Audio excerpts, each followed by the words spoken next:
பைரவர் ஏன் அவதரித்தார்? இன்று கால பைரவாஷ்டமி.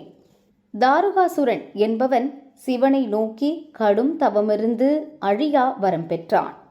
உலகில் பிறந்தவர்கள் இறந்தாக வேண்டும் என்ற சிவன் ஏதேனும் ஒரு பொருளால் அழிவை வேண்டும்படி அவனிடம் சொன்னார். தன்னை ஒரு பெண் என்ன செய்துவிட முடியும் என்ற தைரியத்தில் ஒரு பெண்ணால் மட்டுமே தனக்கு அழிவு வர வேண்டும் என வரம் பெற்றவன் வரத்தை பயன்படுத்தி தேவர்களை துன்புறுத்தினான். பயந்து போன தேவர்கள் சிவனின் மனைவி பார்வதி தேவியிடம் முறையிட்டனர். அவள் சிவபெருமான் வழங்கிய ஆலகால விஷத்தில் ஒரு உருண்டையை எடுத்து ஒரு பெண்ணை படைத்தாள். விஷத்தை காலம் என்பர். காலத்தில் இருந்து தோன்றிய பெண் என்பதால் அவள் காளி எனப்பட்டாள். அவள் கோபத்துடன் தாருகன் இருக்கும் திசை நோக்கி திரும்பினாள்.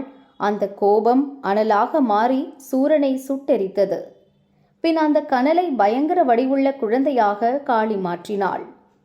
சிவன் அந்த குழந்தையையும் காளியையும் தன்னுள் அடக்கி காளி உருவாக்கியது போல் 8 குழந்தைகளை உருவாக்கினார். பின் அவற்றை ஒருங்கிணைத்தார். பைரவர் என பெயர் சூட்டினார். இதன் அடிப்படையிலேயே சில கோவில்களில் அஷ்ட பைரவர் சன்னதி அமைக்கப்பட்டுள்ளது. அஷ்டம் என்றால் 8. சீர்காழி சட்டைநாதர் கோயிலில் அஷ்ட பைரவர்களுக்கு தனி சன்னதி உள்ளது. சில கோயில்களில் 16 பைரவர்கள் அருள் செய்கின்றனர். இவர்களை ஷோடச பைரவர் என்பர்.